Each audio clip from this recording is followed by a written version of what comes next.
no reward, how Design Assist can impact your project. Before we begin, let's just go over some brief logistics. I will note that everyone is muted by design. You can submit questions using the chat function. We will try to address those at the end. And if we don't get to them, please feel free to email us. Note also that this presentation is recorded. My name is Jackson Nichols. I'm a partner with Cohen Seglias, Pallas, Greenhall, and Furman. We're a law firm with a nationally recognized construction practice. I'm based here in our DC office. I'm joined by my colleagues, Ed Seglias and Lane Kelman. They are based out of both our Philadelphia office and they work out of the DC office frequently as well. And we're also joined by Christopher Smith with Siemens' Smart Building division. Now, we're going to do a two-part presentation today. For the first part, the Cohen Seglias people will be providing a legal perspective on Design Assist and how to understand the attendant risks.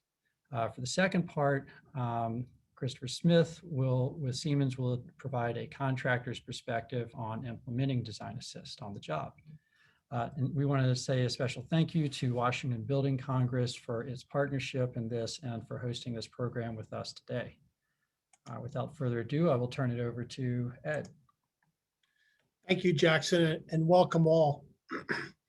In the past several years, we have seen an increasing use of collaborative techniques in the construction industry to help improve project efficiencies, reduce costs, and provide for better project outcomes. In particular, these collaborative techniques include Design Assist, along with its companions, Delegated Design, and Informal Involvement. Our program today is intended to provide you with an understanding of these collaborative techniques, how they are defined within the construction industry, and how they can be utilized on projects to achieve greater efficiencies during the project and reduce disputes at the end of the project. We also will discuss in some detail what has been done and what is being done by the American Institute of Steel Construction in collaboration with the American Institute of Architects to better define the responsibilities of various constituent parties when Design Assist obligations are incorporated into a project. A goal actually of the AIA and AISC is to distinguish the role of the Design Assist team by clarifying the expectations of those project participants and what each can expect from the other. So for today, we will review the general concept of Design Assist and provide the provisions of the joint paper of the AISC and the AIA that discuss it. We'll talk about the importance of mitigating your risk and over expectation under a Design Assist format. And we will review the risk profile of both Delegated Design and Informal Involvement. Next slide, please.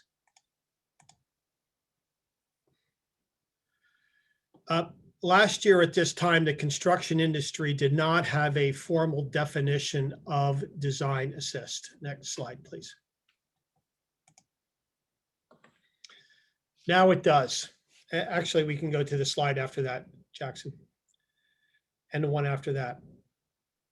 The AISC and the AIA, which have developed what we call a white paper, which is generally applicable to all trades, that provides definitions and other information that fairly and accurately articulate key factors in understanding a contractor's role under a Design Assist format.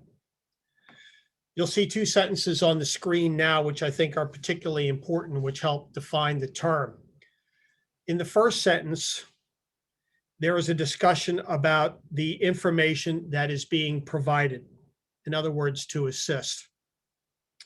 And there is also reference that this information will be provided before the work has awarded. In other words, before the contractor enters into a contract for a particular scope of work.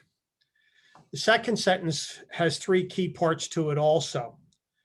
That the Design Assist services will be stated in a separate written agreement, that separate written agreement will define the scope of the Design Assist services, and that a description of the reliance by the design professional on those design assist services.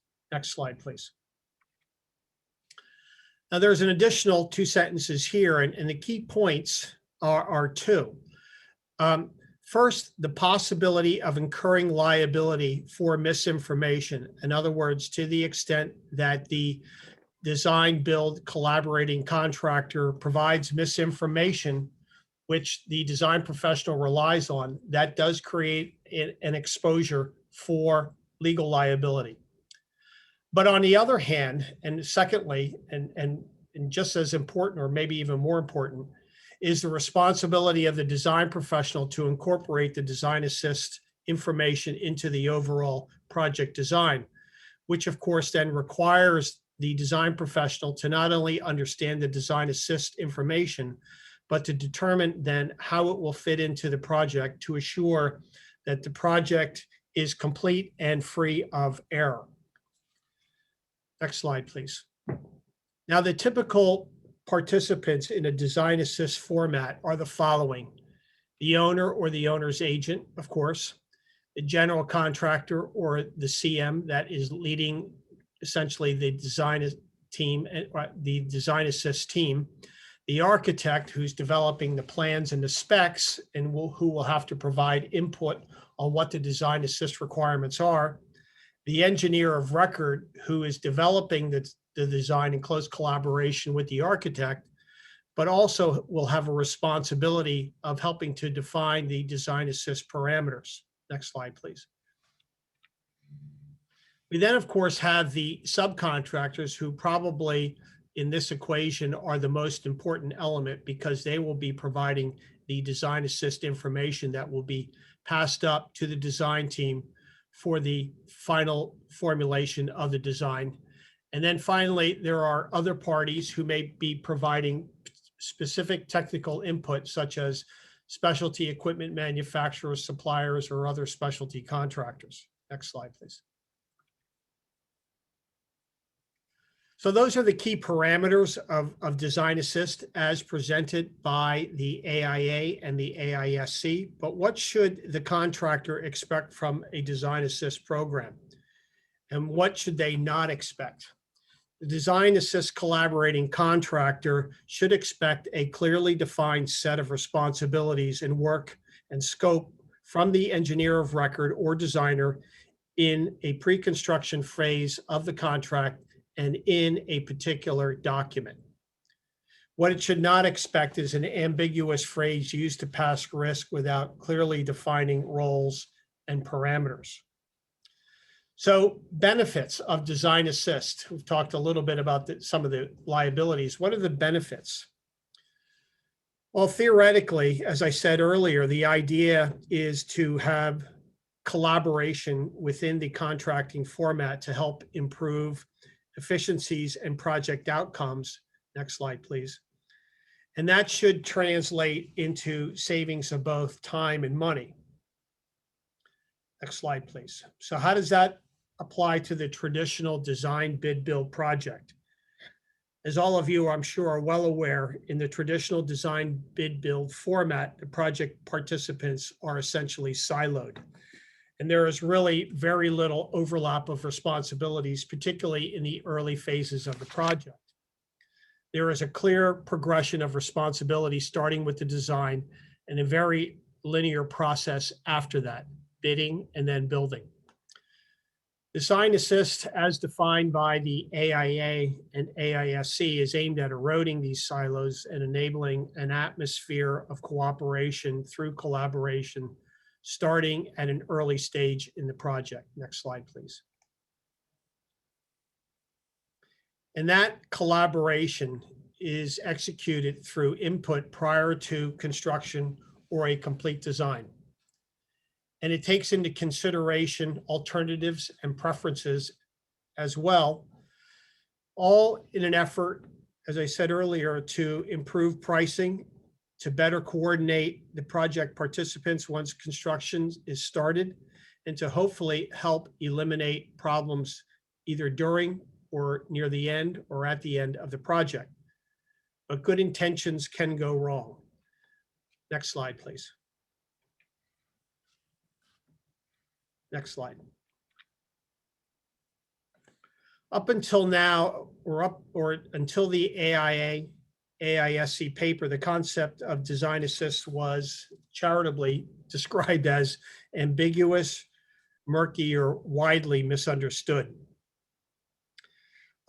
There was a lack of uniform or standardized contract language, so project participants may have a very different idea of what to expect from each other. There has been a lack of court definitions addressing the issue, which similarly then creates a little understanding among the Design Assist project team about the legal responsibilities of each party under a Design Assist collaboration process.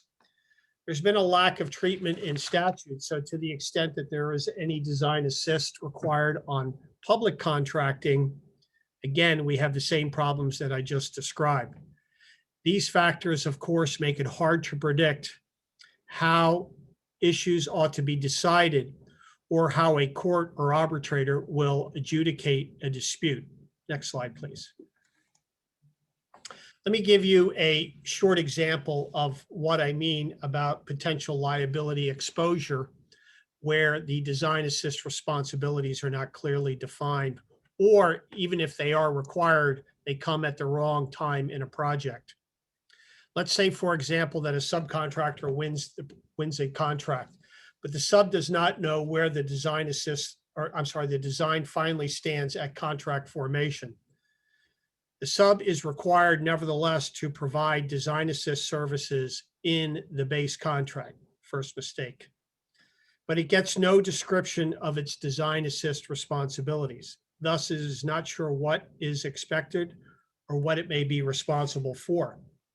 What happens if there are significant changes because of input by other subs or project participants without the sub's knowledge or involvement? Subcontractor may not be paid for an increase in the scope of work generated by changes from other subcontractors as a result of these unclear liability or responsibility requirements. So prior to the AISC and AIA paper, this scenario frequently occurred. Lane and I are currently involved in a case in California where this exact scenario exists.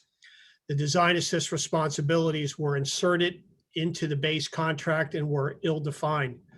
The sub was expected to know of changes because of its, quote, participation, end of quote, in the project, even though frequently it was not invited to meetings where design changes were discussed. That set of circumstances is dangerous to any trade contractor because it assumes Design Assist is part of the base contract set of services. And that condition allows an argument that the subcontractor knew or should have known of the changes that in the Design Assist, and that it would yield and the changes, and that the changes were included in the base price. It's a very unfair situation, and it leads to lawsuits over changes in the work. The AIA and AISC are very clear about the expectations, and this is why their joint paper is an important contribution to the concept of Design Assist. Specifically, there is a requirement that the Design Assist obligations are set forth in a separate contract, and that they are detailed and described in a clear fashion so that not only does the Design Assist collaborating subcontractor understand what is expected, but so that the design professionals understand what is required and what will be returned to them for incorporation into the overall project. Once that is done and accomplished and the design is set, pricing can be applied then to the scope of work that is would be required by the subcontractor. In other words, then a second contract is executed following completion of the Design Assist services under the first contract.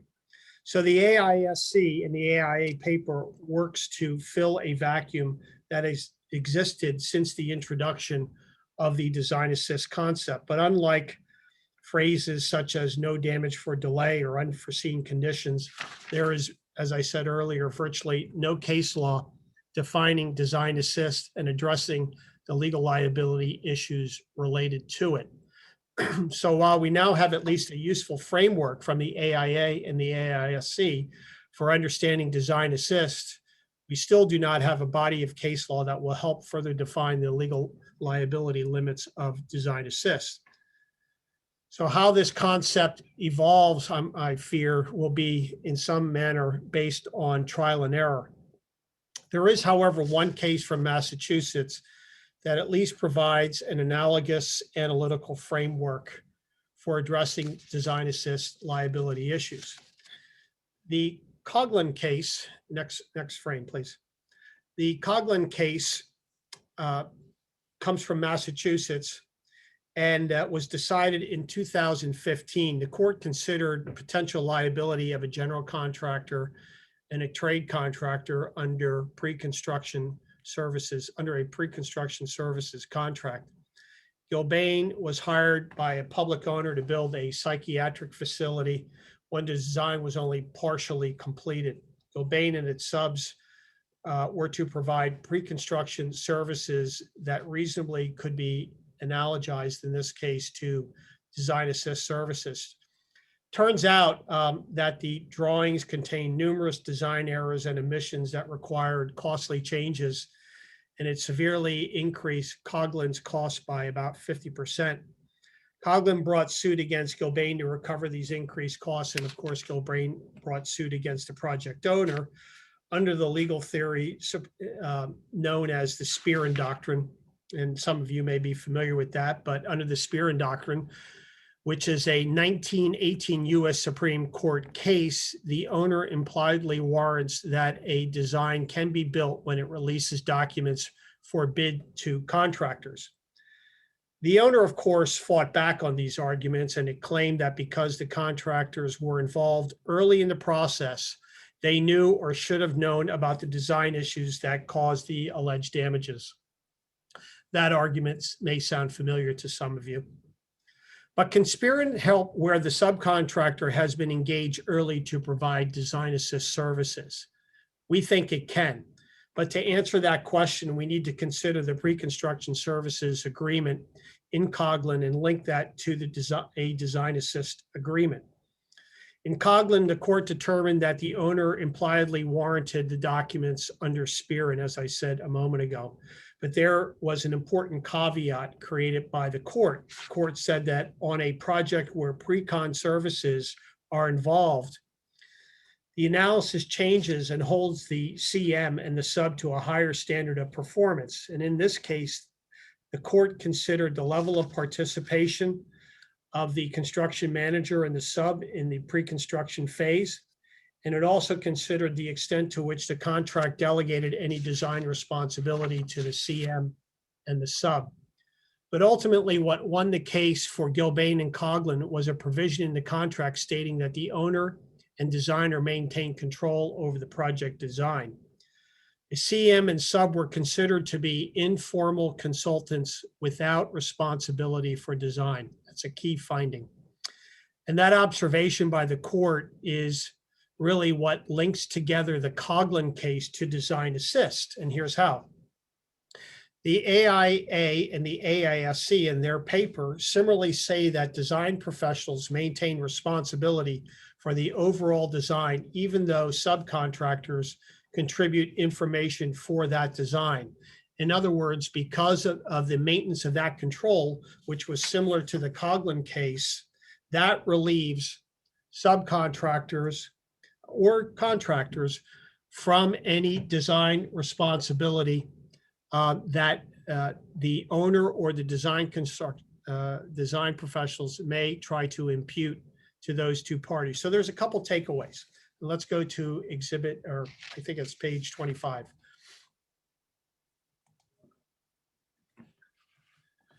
All right, the scope, as I mentioned earlier, of the design assist services has to be clear. The expectations have to be set out in a contract, and there should also be a schedule for when these services not only are required, but when the deliverables should be submitted to the design professional. What's also key in these circumstances, and everybody should understand this, is communication between the design team and the DesignAssist collaborating contractors, particularly as it relates to responsibilities and who is providing what to whom and when. So keep that in mind if you are faced with a contract that requires DesignAssist services.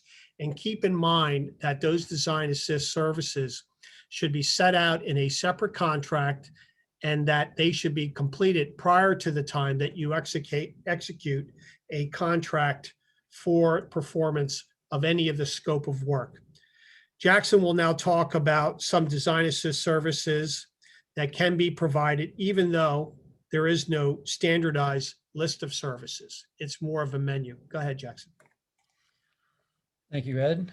Okay, yeah, so let's discuss some examples of DesignAssist services based on how industry understanding is shaping up these days.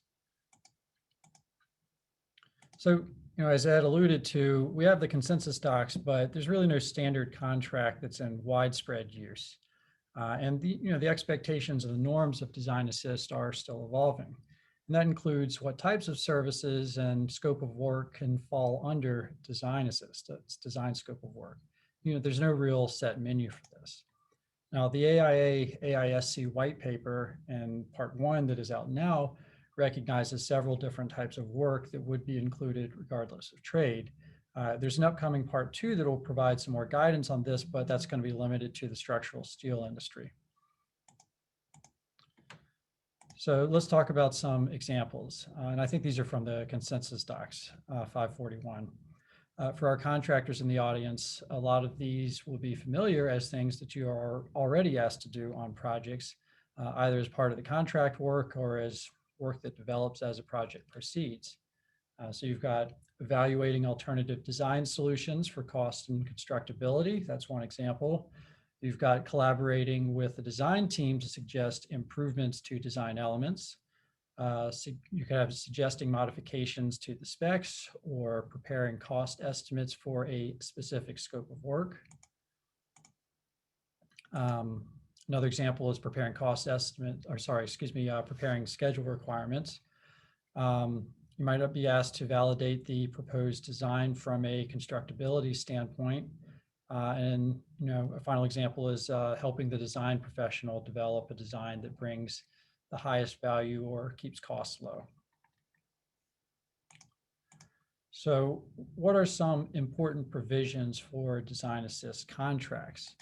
Now, since we don't have a widely used standard contract template like you might find with the different AIA forms, and until we get something, these are some things you want to see in a contract or maybe another less formal written document. For instance, what are the owner's responsibilities? Are they defined? In particular, are they defined along the lines of giving accurate and timely information to the design professionals and contractors? What is the contractor's scope of work? Is that well defined? And does the contractor have to provide a guarantee or a warranty of the information that the contractor is supplying? When must all this design-related information be exchanged between the owner, the design professionals, and the contractor? How much is the contractor getting paid? Are there other specific requirements or responsibilities that need to be defined that we aren't addressing here? And these might vary from one job to the next. It's important that you look ahead and anticipate what you might need on any given project because the design tasks that you might be asked to perform are going to be different from one to the next, of course. And you have to protect yourself in the event that there's a dispute down the line. Another important thing to think about: how might you define the responsibilities of the players, of the people, the different entities involved? If you don't have a formal contract, you might want to consider using an umbrella memorandum or another less formal document to remove certain ambiguities. So in this document, you would want to identify the DesignAssist team. You'd want to set forth in that who is working for whom. You'd want to specify what team has responsibility for which design And who do they report to about that? You probably would want to structure the workflow process. What's your design development schedule? Are there built-in deadlines for deliverables? Do you have any float in that schedule? How are people communicating? Should you require that it just be by email so you have a certain record of the design process? Well, maybe not. Maybe some people like to use messaging apps like Slack or Microsoft Teams during collaborative processes, and design can be very collaborative. And then, of course, who's in charge of the team? Who gets the final say on decisions as the collaborative design process plays out? Other things you might want to think about. Consider having separate contracts for the design services versus the later to be provided construction services, instead of having it all in one contract. A specialty contractor providing the design assist services might decide they do not want to perform the construction for that design later on. Maybe they don't even know that until the design is complete, whether or not they want to do it. Now, that contractor could be invited to simply bid on the scope of work once the design is complete and not commit in advance to performing the work itself. And that can help avoid the undesirable situation where a subcontractor is locked into a price before you have a mature design. Speaking of price, that's something else to consider. Do you want to use guaranteed pricing? Design assist services should be provided before pricing is put into the contract, really. Otherwise, you might risk the situation like in the Coughlin case that Ed just discussed, where certain responsibilities between the parties were not clearly spelled out in advance. And without clearly delineated pricing and other responsibilities, you could end up in an expensive fact-finding legal proceeding, which of course you want to avoid. If you do want to take that risk of giving the price in advance, consider at least using allowances or some other provisions permitting adjustments based on changes that are outside of the contractor's control. So, for instance, the scope could evolve well beyond what was originally contemplated as the design process proceeds. Or there could be delays in the design process that lead to things like material price increases if there are significant delays. So for pricing, you don't want to be locked in advance, but if you decide to do that, you need to be smart and protect yourself and think ahead.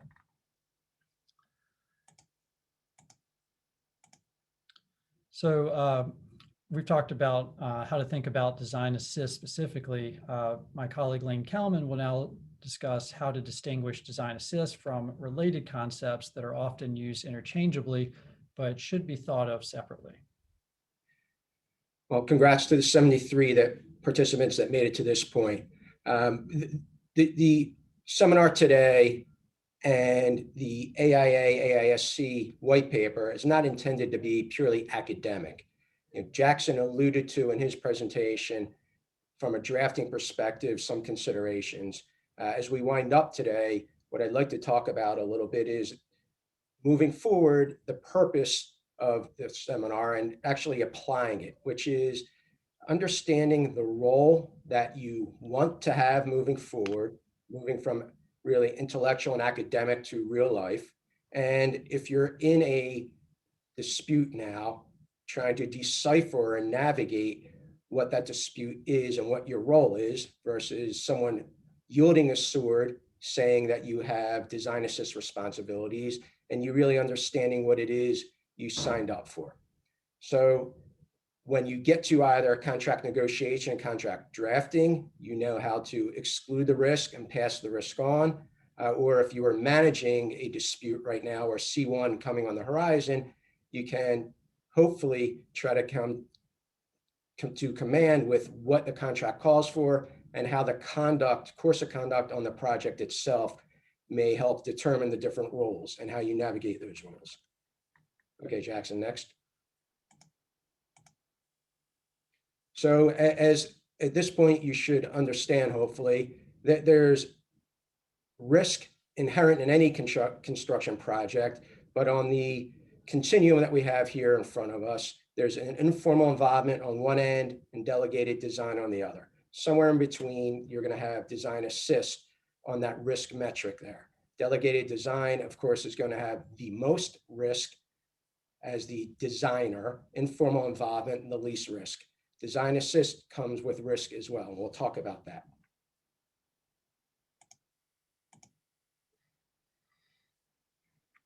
Understanding what delegated design is helps you contrast in real life if the contract fails to determine what design assist may be. In the project Ed referenced earlier that we have in LA, a very significant material dispute arose because there's clauses, contract clauses that are flowed down that speak to design assist responsibilities.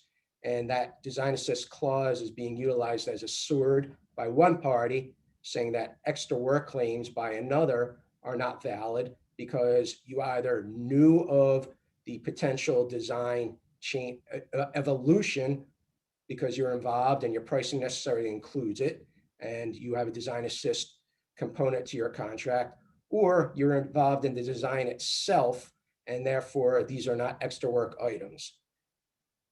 That's rebutted certainly by the facts in the case, as in any other project.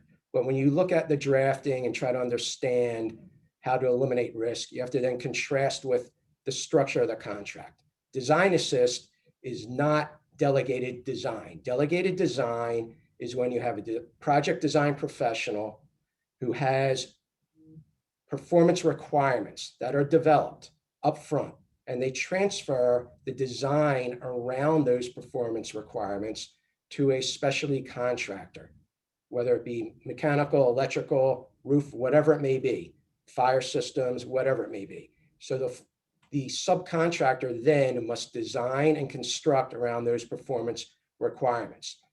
The specialty contractor typically engages its own design professional, or as Chris will tell you, they have them in-house.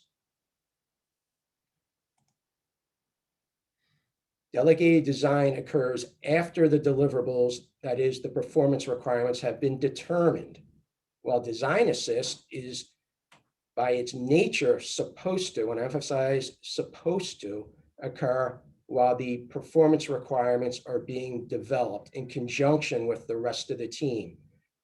All the engineers, the lead architect, the CM at risk, or the GC. Delegated design is then, the design is then done around the performance requirements, while on the design assist end, those performance requirements are developed collaboratively and then executed. And Chris will talk a little bit more about that. Okay, Jackson. The benefits of delegated design flow with the contract drafting. That is, if the contract's drafted the right way. The subcontractor has its own way of doing things. There's built-in efficiencies because they've done this again and again and again. And typically they've worked with the architect or the engineer or the GC in executing that particular scope of work from design through construction. There's fewer costs and schedule overruns in theory because of that, smoother permitting, and in theory, better coordination. Okay, next. There's risk, of course, inherent with that. And that risk is because there's not clear contract language with respect to design coordination. Coordination is always an issue, but when it's not defined the way it should be through flow downs, through consistent contract documents, consistent drafting, that becomes a problem. And that flow down and coordination goes beyond simply coordination with other trades and other designs, but also contract provisions. Again and again and again, Jackson, Ed, and I will see with delegated design or even design assist that the contract provisions are not consistent. They are not flowed down. You have varying scheduling obligations, you have varying dispute obligations, you have varying payment obligations, and those inconsistencies create problems. Okay. Next, Jackson, thank you. So on the continuum, we can skip to the next one, please. On the continuum, you have delegated design with the most risk because the contract requirements are flowed down in their entirety, and you bear the design responsibility, you bear the construction responsibility.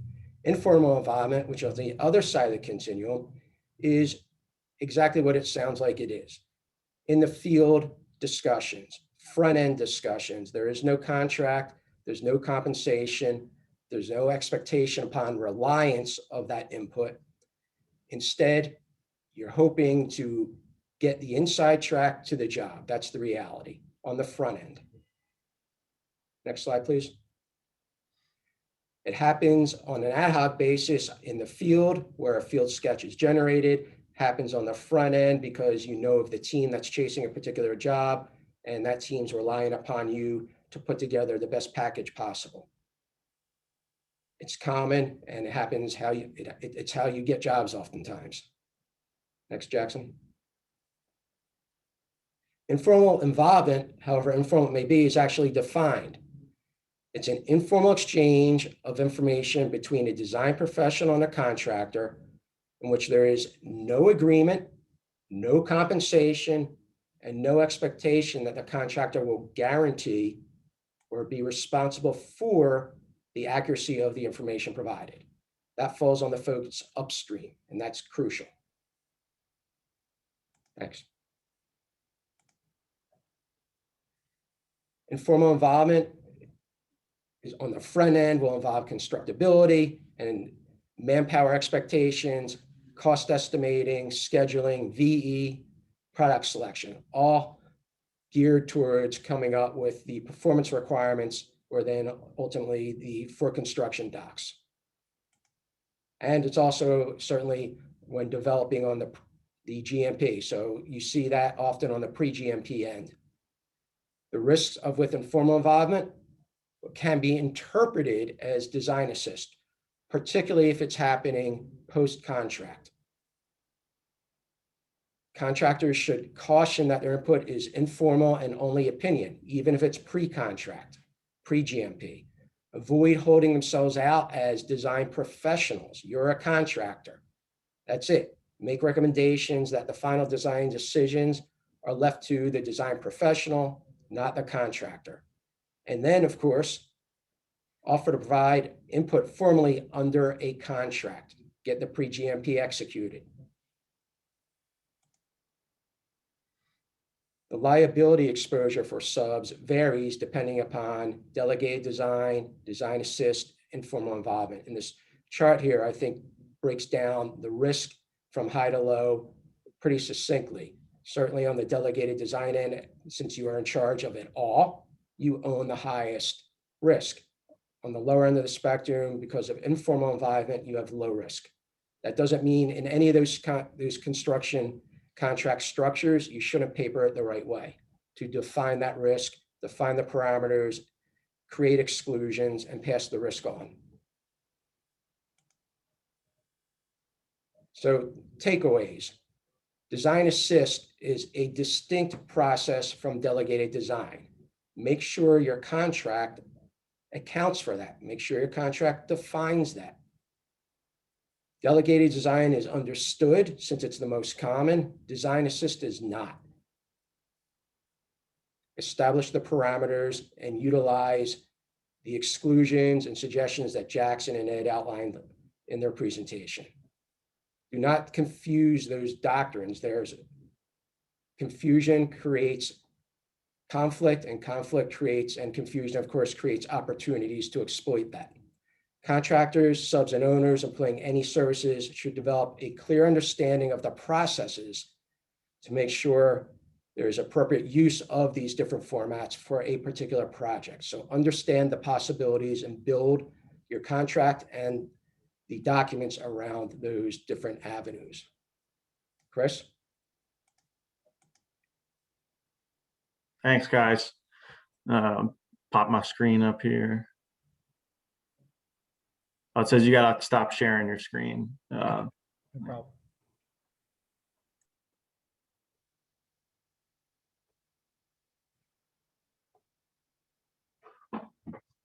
All right.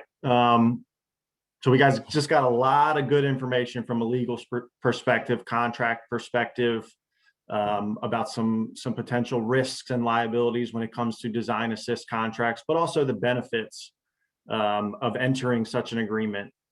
I want to focus on the next couple slides here in the next couple minutes. I'll leave some time for questions at the end of really the value that I see in the entire construction team, starting from the owner all the way down to any specialty contractor involved in the process, being collaborative and entering a design assist agreement from the get-go, and really not just entering it to enter it and pull the information that you want from the contractors you want, but really opening it up and having as many open-minded people in the room that are focused on the common goal, which in reality is the success of the project, right? It's the project being built on time, on budget, and everybody walks away a winner. So I think it's a great avenue to foster that team environment.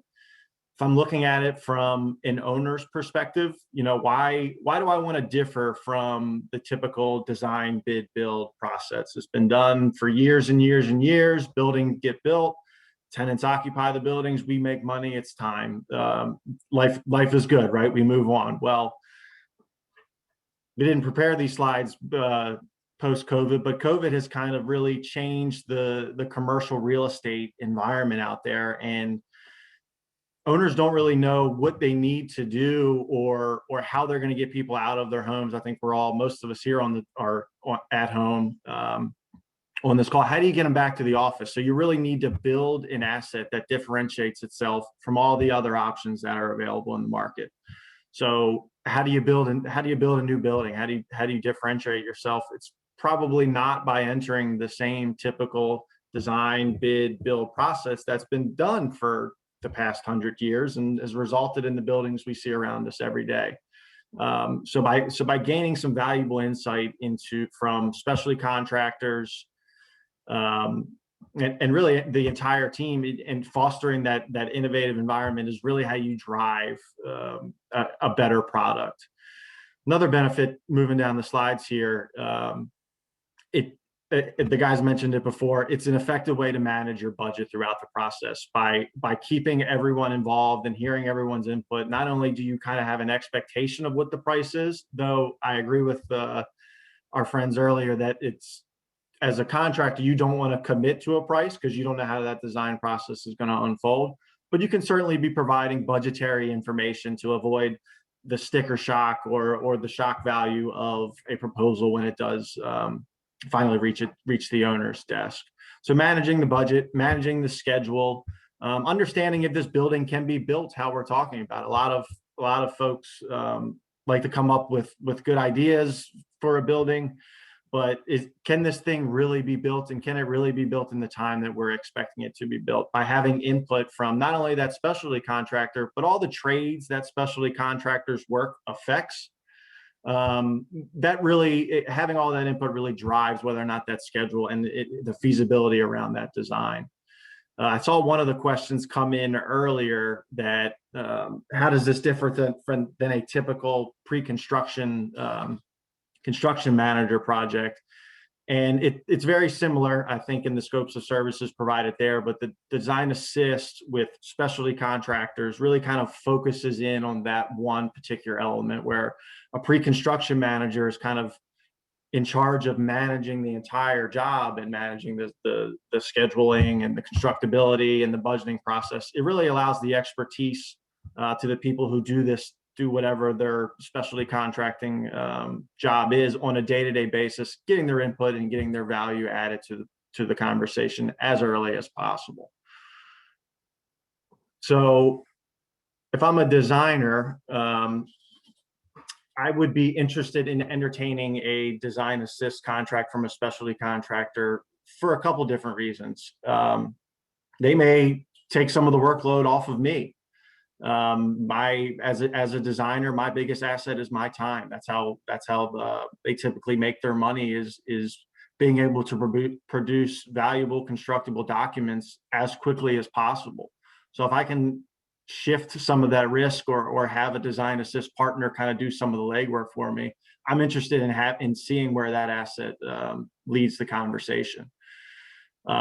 As designers, and I spent a good amount of time earlier in my career going to consulting engineers and doing lunch and learns on the Siemens product line. And I quickly found out that Siemens isn't the only person or only company that thinks lunch and learns to consulting engineers is a good idea. So often I was one of four that week to do those presentations. And the reason for that is the design community really relies on suppliers and contractors to educate them on the things that we're coming up with and the things that change the way buildings are designed and constructed. So you get some really good information from those 1-hour lunch and learns where someone's coming in and kind of just telling you about their new product and how it works. You really understand the inner workings of contractors and people on the job by hearing their input through the entire design process.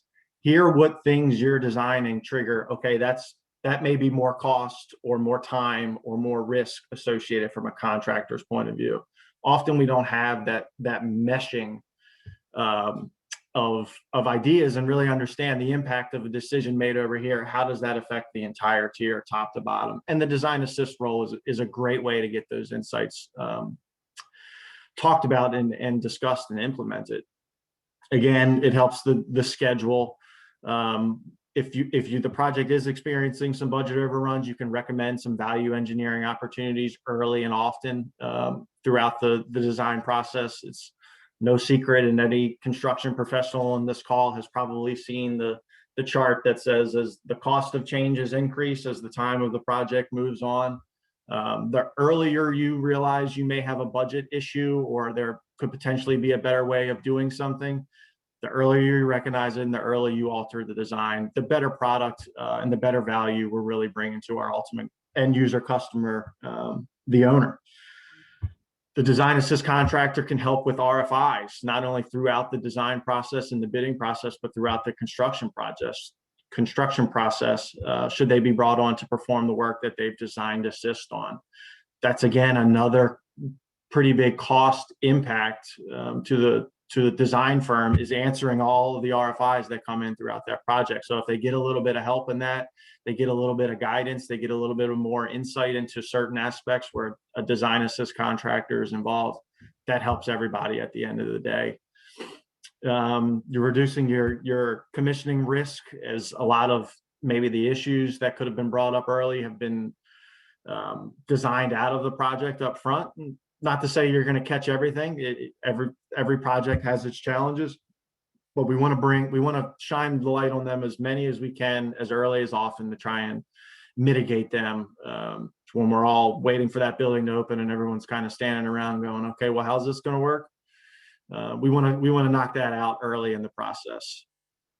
And then again, kind of what I was talking about before with the lunch and learns, it's consulting engineers and suppliers and providers of products really do their best work when they're collaborative, when there's a good business relationship and a good working relationship with the two. And it kind of, the informal involvement that Lane was talking about happens, as he was saying, all the time on projects where a consultant will call us up or say, hey, I got a question, I'm thinking about doing this, what have you seen here, here, and here, or what should I be considering? And we pass that information along. So any opportunity to build a strong business relationship with partners in the construction industry, I'm all for it, and I think it's a great value add to everybody involved. So that's kind of why I think the design team and the owner team should entertain a design assist contractor when it makes sense. For any kind of specialty system. Here's why folks like me like being involved in these processes. It's no secret that our job as contractors, especially in the pursuit environment, is to win work. And if I'm involved in the design process, if I'm treated as a partner, and if I provide value as early and as often as I can, there's no mistaking that it increases the probability of being awarded the work. Which is good for everyone. And again, to reiterate the folks before me's points, you do not want to be committing yourself. You don't want to be so overeager to win that work by committing yourself to a firm price up front before all of the design has been fleshed out, before all of the issues that you're going to bring to attention have been decided on, because you really don't know which way they're going to go. In subcontractor world, where I live in, I call it second tier subcontractor. We always are looking for ways to elevate ourselves in the conversation and provide value to our owners and general contractors. By being a part of that team, again, up front, it continues to build those valuable relationships that may not only lead to a successful project here, but also future opportunities down the road. They may find themselves on another project where the insight you had given them on this project lends them to believe you're the right person to help them on the next one. And that's always a good thing.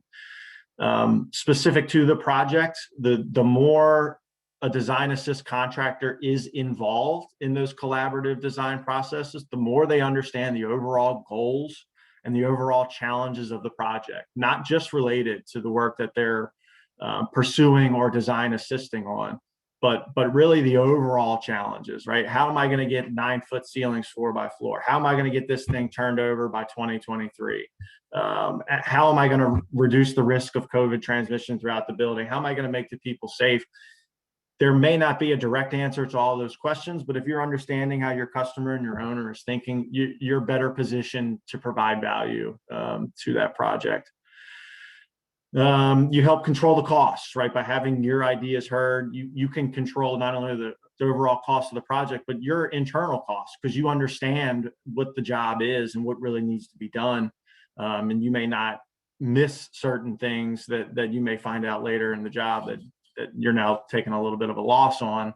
You really know the job better, so you can control your costs, you can control your schedule better.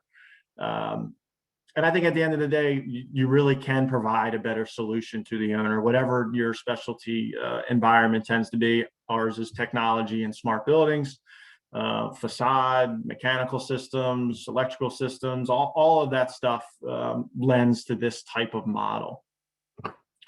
I did want to touch, because this was we had some lawyers on the call. I wanted to talk about some risks that I saw from my perspective, being involved in one of these types of projects is, again, controlling your costs. So if you don't want to commit to a firm fixed price, then you should be careful and open and honest about the budgets you're providing.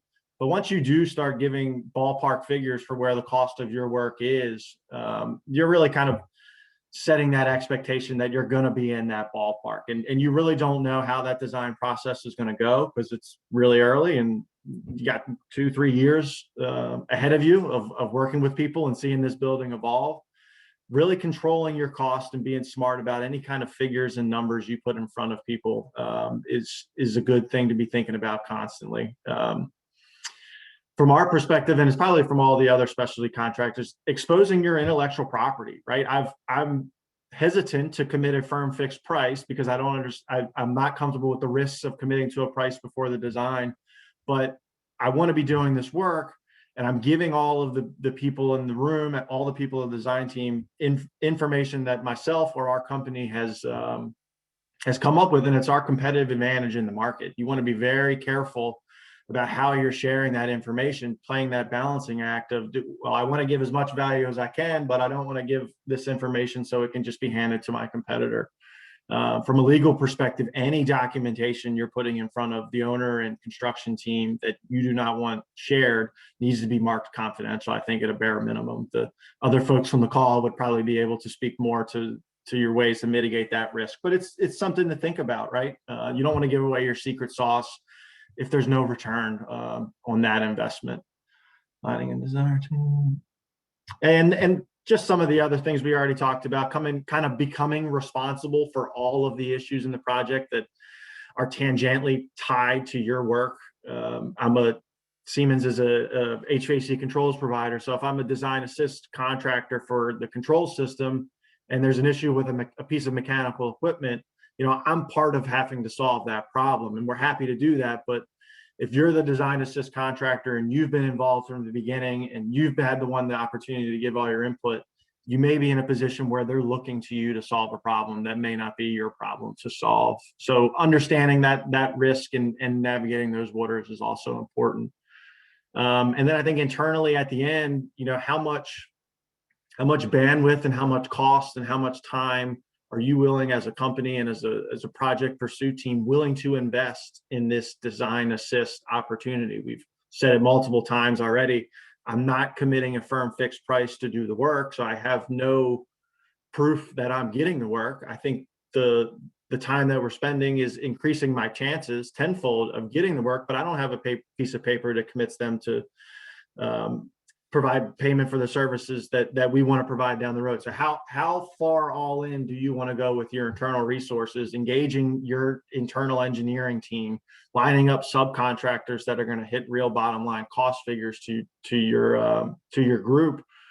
You know, how do you manage that process, and where does the internal investment lie, line start and stop? And that's something that needs to be evaluated on a case-by-case basis, but I bring it to your attention because I think it's something to be cognizant of. You certainly don't want to dump all your resources into a project that you don't think you want to get, or you may not be getting, but you certainly don't want to not show your hand and not show your cards and lose the opportunity that you provided yourself by being involved in the design process early on.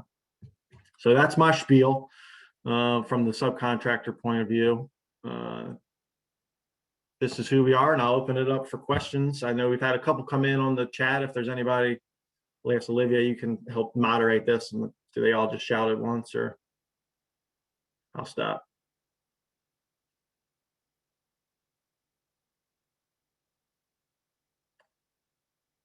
So there was a question that came in through the chat. Guys, I'm going to remind you, please direct your questions to the Q&A.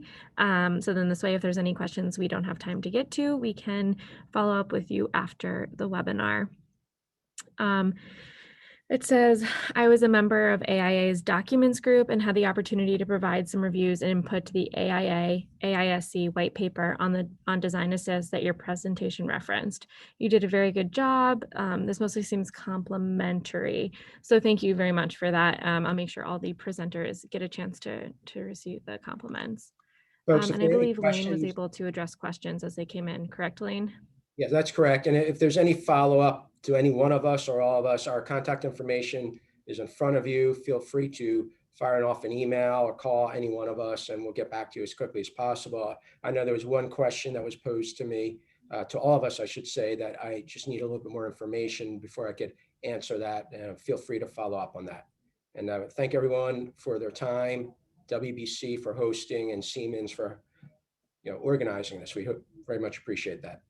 Let me add one further comment. That the AIA and AISC white paper that we mentioned several times, that is available at least on the AIA and the AISC websites. If somebody can't find it, feel free to email me and I'll direct you more specifically. But it is something that we think, at least initially now, provides a strong template from which to craft contract provisions if the design team and the project ownership elect to use the DesignAssist collaboration technique.